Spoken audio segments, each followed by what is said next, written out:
ഉപകരണത്തിന്റെ പിൻഭാഗത്തുള്ള battery compartment തുറന്ന് ബാറ്ററികൾ ശരിയായി ഇടുക. ശേഷം കമ്പാർട്ട്മെന്റ് അടയ്ക്കുക. സെറ്റിംഗ് മോഡിൽ പ്രവേശിക്കാൻ സെറ്റ് ബട്ടൺ ദീർഘനേരം അമർത്തുക. തീയതി, സമയം, ഉപയോക്തൃ വിശദാംശങ്ങൾ എന്നിവ സെറ്റ് ചെയ്യാൻ മാനുവലിലെ നിർദ്ദേശങ്ങൾ പാലിക്കുക.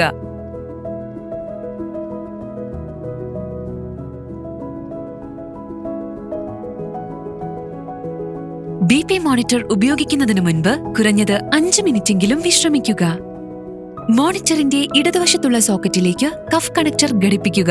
വെൽക്രോ പുറത്തേക്ക് അഭിമുഖീകരിക്കുന്ന തരത്തിൽ കൈമുട്ട ജോയിന്റിന്റെ 1-2 സെന്റിമീറ്റർ മുകളിലായി നിങ്ങളുടെ കൈക്ക് ചുറ്റും കഫ് ചുറ്റുക.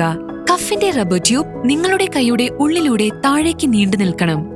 നിങ്ങളുടെ കൈ ഒരു പരന്ന പ്രതലത്തിൽ വച്ച് മുകളിലേക്ക് അഭിമുഖീകരിക്കുന്ന പോലെ നേരെയിരിക്കുകയോ കിടക്കുകയോ ചെയ്യുക.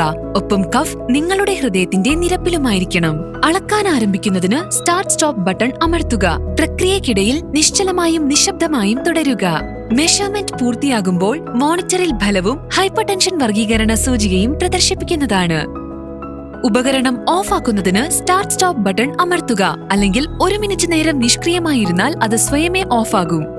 അവസാനത്തെ 3 റീഡിംഗുകളുടെ ആവറേജ് ലഭിക്കുന്നതിനും മുൻപത്തെ ഫലങ്ങളിലൂടെ സ്ക്രോൾ ചെയ്യുന്നതിനും മെമ്മറി ബട്ടൺ അമർത്തുക.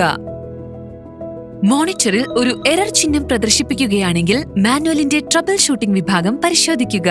ദീർഘനാൾ ഉപയോഗിക്കാത്തപ്പോൾ മോണിറ്ററിൽ നിന്ന് ബാറ്ററികൾ മാറ്റിവെക്കുക. ഡോക്ടർ മോർപെൻ BP മോണിറ്റർ ലളിതം, വേഗം, കൃത്യമാണ്.